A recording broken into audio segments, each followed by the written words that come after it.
Hello नमस्ते साथीहरू सबैजनालाई स्वागत छ मेरो यस युट्युब च्यानलमा। आज चाहिँ हजुरहरू पनि आइपिओ भर्नको लागि इच्छुक हुनुहुन्छ र तपाईँहरूले आइपिओ कसरी भर्ने भन्ने कुरामा अझै पनि प्रोसेसहरू चाहिँ कम्प्लिट गर्नुभएको छैन भने हामीले आज चाहिँ मेरो सेयर एन्ड सिआरएन नम्बर चाहिँ कसरी अनलाइनबाट चाहिँ भर्न सकिन्छ भन्ने बारेमा यस भिडियो लिएर आएको छु। यो भिडियोबाट तपाईँहरूले चाहिँ अनलाइनमा कसरी भर्ने भन्ने कुरा थाहा पाउनुहुन्छ र मैले चाहिँ एनआइसिएसएन बैङ्कको बारेमा ल्याएको छु। यो भिडियोलाई अन्तिमसम्म हेरिदिनु होला। त्यसको लागि सुरुमा हामी गुगल अथवा क्रोम ब्राउजरमा जान्छौँ। तपाईँहरूले मोबाइलदेखि पनि गर्न सक्नुहुन्छ। मैले चाहिँ ल्यापटपदेखि गरिरहेको छु। अनलाइन मेरो सेयर एन्ड सिआरएन एसएन भनेर सर्च गर्न सक्नुहुन्छ। यसो गरी चाहिँ तपाईँहरू मोबाइलमा पनि गर्नुहोला र मैले टपमा क्लिक गरेर हाम्रो चाहिँ यस्तो खालको चाहिँ एउटा फर्म खुल्छ। अब तपाईँले चाहिँ यो फर्ममा भर्न सक्नुहुन्छ। रिक्वेस्ट फर्ममा क्लिक गर्नुहोस्। यसमा चाहिँ हाम्रो दुईवटा अप्सन हुन्छन्। जस्तै हाम्रो मेरो सेयर भन्ने छ एउटा भने एउटा चाहिँ सिआरएन नम्बर। हामीलाई चाहिएको के हो त कि त सिआरएन नम्बर चाहिएको छ भने सिआरएनमा क्लिक गर्नुहुन्छ। हामीलाई दुईवटै चाहिएको छ, त्यसको लागि मैले बोथमा क्लिक गरेँ। अब यता चाहिँ एकाउन्ट टाइप भन्ने छ। यसमा चाहिँ नर्मल सेभिङ एकाउन्ट र रेमिटेन्स सेभिङ एकाउन्ट भनेको छ। अब तपाईँहरू नेपालमै हुनुहुन्छ भने तपाईँले नर्मल चुज गर्न सक्नुहुन्छ। होइन हामी बाहिरै छौँ, विदेश छौँ भने त्यसको लागि रेमिटेन्स सेभिङ एकाउन्टमा क्लिक गर्नु होला। मैले चाहिँ नर्मल सेभिङ एकाउन्टमा क्लिक गरेँ। अब त्यसपछि चाहिँ अब एप्लिकेसनमा चाहिँ आफ्नो नाम बैङ्कमा जे छ त्यो नाम राखिदिनु होला।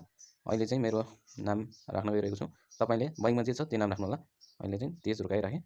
अब यताउति यो चाहिँ हाम्रो डिम्याट एकाउन्टले उपलब्ध गराएको हुन्छ। हामी डिम्याट एकाउन्ट खोल्दाखेरि चाहिँ यो एउटा नम्बर दिएको हुन्छ, दुईवटा नम्बर। एउटा चाहिँ अलरेडी मलाई दिइसकेको छ। अब यो नम्बर चाहिँ तपाईँको डिम्याट एकाउन्ट खोलिएको बेलामा चाहिँ आएको हुन्छ। त्यतिखेर त्यहाँ आएको नम्बरलाई चाहिँ यहाँ राखिदिनु होला। त्यो नम्बर चाहिँ तपाईँले यहाँ राख्नु होला। मैले चाहिँ त्यही नम्बरलाई यहाँ टाइप गरिसकेको छु। अब यसमा इमेलमा चाहिँ आफ्नो इमेल राख्नु होला, बैङ्कको इमेल। मेरो अलरेडी यहीँबाट यो राखेँ। अनि त्यसै गरी एकाउन्ट नम्बर भनेको छ, यसमा चाहिँ तपाईँले बैङ्कमा भएको एकाउन्ट नम्बर राख्नु होला। अब यसमा चाहिँ बैङ्क एकाउन्ट नम्बर राख्नु होला, आफ्नो बैङ्क एकाउन्ट नम्बर। मैले चाहिँ आफ्नो राखिसकेको छु। अब यता फोन नम्बर अथवा आफ्नो एड्रेस, यसमा तपाईँ जहाँ हुनुहुन्छ त्यहीँ राख्नु होला। अब चाहिँ यहाँ एउटा निवेदन दिन्छ, यसलाई चाहिँ यहाँ सेभ गरिसकेँ। अब तपाईँहरूले यसमा क्लिक गरेर सबमिट गरिदिनु होला। सबमिट गर्दा चाहिँ यहाँ मलाई रङ भनेको छ, किनकि हाम्रो यहाँ customer the home you have the priority, हाम्रो चाहिँ बैङ्कको एकाउन्ट नाम चाहिँ मिस्टेक भएको हुनाले चाहिँ यहाँ यस्तो नामहरू मिस्टेक गर्नुभयो भने तपाईँको हुँदैन।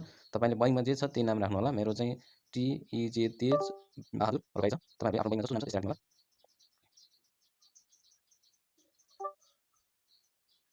होला। त्यसपछि सबमिट डिटेलमा क्लिक गर्नु होला।